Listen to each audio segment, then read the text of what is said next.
Big boss 7 Malayalam update ആണ്. Big boss ഹൗസിലെ കട്ടപ്പകൾ എത്ര കട്ടപ്പകളാണ്? ആദ്യം തന്നെ വൺ ബൈ പറയാം. ശൈത്യയെക്കുറിച്ചാണ് ആദ്യമായി ഈ കട്ടപ്പ എന്ന പ്രയോഗം വന്നത്. അത് വൈൽഡ് കാർഡ് എൻട്രിയിലൂടെയാണ്. വൈൽഡ് കാർഡ് വന്നപ്പോൾ മസ്താനിയും മറ്റുമാണ് ആ അനുവിനോട് പറഞ്ഞത് ശൈത്യ കട്ടപ്പ എന്നത്. അത് ഏകദേശം ശരിയാണ്. കാരണം ശൈത്യ അനുവായിട്ട് നല്ലൊരു ഫ്രണ്ട്ഷിപ്പ് ഉണ്ടായിരുന്നു. ആ സമയത്ത് പലപ്പോഴും അനുവിൻ്റെ കുറ്റങ്ങൾ അപ്പുറം പോയി പറയുക, പ്രത്യേകിച്ച് അനു സീക്രട്ടായിട്ട് പറഞ്ഞ രണ്ട് മൂന്ന് കാര്യങ്ങൾ, നെക്സ്റ്റ് ലവറിനെ കുറിച്ചും മറ്റേതൊക്കെ ശൈത്യമായിരുന്നു അപ്പുറം ഇപ്പുറമൊക്കെ പോയി പറഞ്ഞത്. അത് നമ്മൾ ഓൾറെഡി ലൈവിലും എപ്പിസോഡിലും കണ്ടതാണ്. അത് തന്നെയാണ് ഇവിടെ മസ്താനിയും വൈൽഡ് കാർഡ് എൻട്രിയും ആവർത്തിച്ചത്. അതിലൂടെ കട്ടപ്പ എന്ന പ്രയോഗം വന്നത്. അതിലൂടെ അനുവും ശക്തിയും പ്രശ്നങ്ങളായി ഒരുപാട് വന്നു.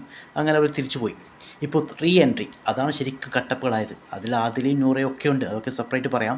ഫസ്റ്റ് ശക്തിയിലൂടെ പറയാം. ശക്തി വന്നപാടെ തന്നെ അനു ചായ കൊണ്ട് പോയി. അപ്പോൾ ചായ കുടിച്ചില്ല.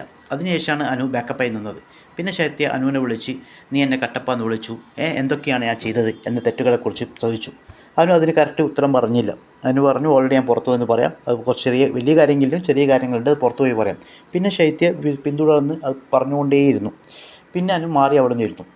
അന്നേരം തന്നെ ആദിലും നൂറി അവർ പണികൾ തുടങ്ങി. അവരുടെ കുത്തുകൾ പറയാൻ തുടങ്ങി, കട്ടപ്പയുടെ കുത്തുകൾ തുടങ്ങാൻ തുടങ്ങി.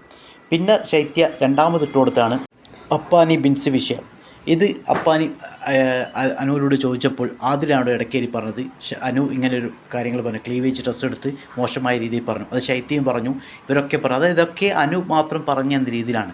ഇതേ ക്ലിപ്സ് അതിനുശേഷം സോഷ്യൽ മീഡിയയിൽ ഇറങ്ങി. കാരണം ഇവരൊക്കെ ഡിസ്കസ് ചെയ്ത കാര്യമാണ്. ഇവരാണ് ഷാനവാസിനോട് പറയുന്നത്, ഷാനവാസിനോട് പറയുന്നതും ശൈത്യയാണ് പറയുന്നത്. പിന്നെ ആദിലും നൂറയാണ് പറയുന്നത്. ആ സമയത്ത് അനു ഷാനവാസിനോട് ഒരു കാര്യം പോലും മിണ്ടുന്നില്ല. പിന്നെ ഡിസ്കസ് ചെയ്ത് ഇവരൊക്കെയാണ്. പക്ഷേ അനു മാത്രം കുറ്റക്കാരൻ, അനു മാത്രമാണ് ഇത് പറഞ്ഞത് എന്ന രീതിയിലാണ് ശൈത്യയും ആദിലയും നൂറിയും എന്ന് പറഞ്ഞത്. ശരിയായ കട്ടപ്പകൾ, പുറകിൽ നിന്ന് കുത്ത, ഒരുമിച്ച് നിന്നിട്ട് പലതും പറഞ്ഞിട്ട് ഒരാളെ മാത്രം ഒറ്റ കൊടുക്കുക, അതാണ് അവിടെ നടന്നത്. പിന്നെ ഓരോ ആദിലയാണെങ്കിൽ കട്ടപ്പെടുന്നതാണ്. കാരണം ഒരുപാട് സീക്രട്സ് കാര്യങ്ങളൊക്കെ എടുത്ത് പറയാം. അതിലൂടെ രണ്ടാമത്തെ വെളിപ്പെടുത്തലാണ് അനു ആര്യനെ നരമ്പൻ എന്ന് വിളിച്ചു. പ്രത്യേകിച്ച് കാർട്ടാസ്കിനടുത്ത് ഈ കയ്യിൽ ആംഗ്യം കാണിച്ചു നരമ്പൻ എന്ന് വിളിച്ചു. അത് രഹസ്യമായി പറഞ്ഞ കാര്യം, അത് പബ്ലിക്കായിട്ട് എല്ലാവരും, അത് ഓരോരുത്തർ ശൈത്യനോട് പറഞ്ഞു, പിന്നെ അക്ബറിനോട് പറഞ്ഞു, അങ്ങനെ എല്ലാവരോടും പറഞ്ഞു നടക്കാം. ഓക്കെ, അതെപ്പോഴാണ് പറഞ്ഞത്? അത് കാർട്ടാസ്ക് നടക്കുന്ന സമയത്ത്. അപ്പോൾ അതിനു മുമ്പ് ആദിലയും ഈ നൂറയും കൂടിയാണ് അനുവിനോട് പറഞ്ഞത് ആര്യൻ നരമ്പനാണെന്നത്. അത് നൂറയുടെ വയറ് നോക്കി ആര്യൻ കിസ് ചെയ്തു നരമ്പന എന്ന രീതിയിൽ പറഞ്ഞത് ആദിലയാണ്. ആദില അനുവിനെ വിളിച്ച് നൂറയും ആദിലയും കൂടിയാണ് പറയുന്നത്. അത് പബ്ലിക്കായിട്ട് എല്ലാവരും ക്യാമറ ഒളിച്ചിട്ടോ അല്ലെങ്കിൽ മറവ് വെച്ചിട്ടോ എന്നല്ല പറഞ്ഞത്, ആംഗ്യം കാണിച്ചൊന്നല്ല കറക്റ്റായിട്ട് പറയുന്നത്. അപ്പോൾ ഇത് പറഞ്ഞത് ആദിലാണ്. എന്നിട്ട് അതും അനുവിൻ്റെ കാര്യത്തിൽ അനു അന്ന് കാർന്ന് പറഞ്ഞു. അങ്ങനെ ഓരോ വിഷയത്തിനും കട്ടപ്പയാണ്. ബിൻസിയാണ് ബിൻസി അടുത്ത കട്ടപ്പയാണ്. ബിൻസി ആ സമയത്ത് പലതും വിളിച്ചു പറയുക, തോന്നി പറയുക, എന്നിട്ട് അനു ഇങ്ങനെ PR വർക്ക് ചെയ്യുക എന്നൊക്കെ പറഞ്ഞ് ബിൻസിയാണ്. അപ്പോൾ ശൈത്യ ഇവരൊക്കെ പറഞ്ഞ ശൈത്യയിൽ പുറത്തിറങ്ങി എനിക്ക് PR ഇല്ല. ഇന്ന് ശൈത്യ തന്നെ ഒരുപാട് വിളിച്ചു പറഞ്ഞു, നിൻ്റെ PR തന്നെയാണ് എൻ്റെ PR, എൻ്റെ അച്ഛൻ ഒരുപാട് കാശ് മേടിച്ചു എന്ന് പറയും. അപ്പോൾ ഇവർക്കും PR ഉണ്ടായിരുന്നു. എല്ലാവരും PR കൊണ്ടാണ് നടക്കുന്നത്. പക്ഷേ പേര് മൊത്തം അനുവിനാണ്. അതായത് കൂടെ നിന്ന് ചതിക്കുക. അതേ സ്ഥാനത്ത് അനുവിനെ ഒക്കെ ആണെങ്കിൽ, അനുമോൾ ഒരു വാക്ക് പോലും അവരെ കൂടെ നടക്കുന്നവരെ ചതിച്ചിട്ടില്ല. അവർ അതിനെക്കുറിച്ചോ നൂറയെക്കുറിച്ചോ ശക്തിയെക്കുറിച്ചോ മറ്റുള്ളവരോട് പോയിട്ട് കുറ്റം പറഞ്ഞിട്ടില്ല, കൊടുത്തിട്ടില്ല. ഒരു പബ്ലിക്കിൽ സംസാരിക്കുന്നിടയിൽ കൊടുത്തിട്ടില്ല, ലാലിൻ്റെ മുമ്പിൽ കൊടുത്തിട്ടില്ല. ഇതൊന്നും അനുമോൾ ചെയ്തിട്ടില്ല. പക്ഷേ ഇതൊക്കെ ചെയ്ത് ഇവർ മൂന്നാളാണ്. പക്ഷേ പ്രശ്നങ്ങൾ മൊത്തം അനുമോളാണ്.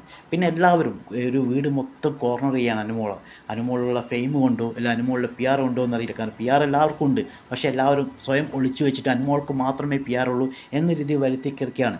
ഇന്നലെ തന്നെ ആദില പറയുന്നു കേട്ടു, ഇവിടെ ജനങ്ങളാണോ PR ആണോ ജയിക്കുന്നത് നോക്കാമെന്ന്. അങ്ങനെയാണെങ്കിൽ ഇവിടെ ആരും ജയിക്കുകയില്ല, തോൽക്കുകയില്ല. കാരണം എല്ലാവർക്കും PR ഉണ്ട്. ജയിക്കണമെങ്കിൽ എല്ലാവരും ജയിക്കണം. കാരണം എല്ലാവർക്കും PR ഉണ്ട്. അത് അനുമോൾക്ക് മാത്രമല്ല. പക്ഷെ അതും അനുമോളുടെ പേരിൽ മാത്രമാക്കി, അനുമോൾക്ക് മാത്രമേ PR ഉള്ളൂ എന്ന രീതിയിലാക്കി. ഇപ്പോൾ ഔട്ടായി പോയവരും ഇവിടെ വീട്ടിലുള്ളവർക്കും PR ഉണ്ട്. ഔട്ടായി പോയവരൊക്കെ PRൻ്റെ ബലബലത്തിൽ എന്തുകൊണ്ട് പിടിച്ചു നിന്നില്ല? കാരണം അവർ ഔട്ടായിപ്പോയി. കാരണം അവരുടെ കയ്യിലിരിപ്പും അവരുടെ ഗെയിമിൻ്റെ പ്രശ്നങ്ങൾ കൊണ്ടാണ് ഔട്ടായിപ്പോയത്, അല്ലാണ്ട് PR കൊണ്ടല്ല. കാരണം ആരും PR കൊണ്ട് ഇവിടെ ജയിക്കുകയോ തോൽക്കുകയോ ചെയ്യുന്നില്ല. PR എന്ന് പറഞ്ഞാൽ സപ്പോർട്ട് മാത്രമാണ്. അവർക്ക് സോഷ്യൽ മീഡിയയിൽ കുറച്ച് സപ്പോർട്ടും റീച്ചും കിട്ടും PR കൊണ്ട്. പക്ഷേ ജനങ്ങൾ വോട്ട് ചെയ്യുന്നത് അവർ ഹൗസിനുള്ള ഗെയിം കണ്ടുകൊണ്ട് മാത്രമാണ്. ഇപ്പോൾ അനുമോൾ അവിടെ നിൽക്കുന്നത് അനുമോൾ ഗെയിം കൊണ്ട് മാത്രമാണ്. അനുമോളാണ് അവിടെ കണ്ടൻറ്റും കാര്യങ്ങളൊക്കെ കൊടുത്തത്.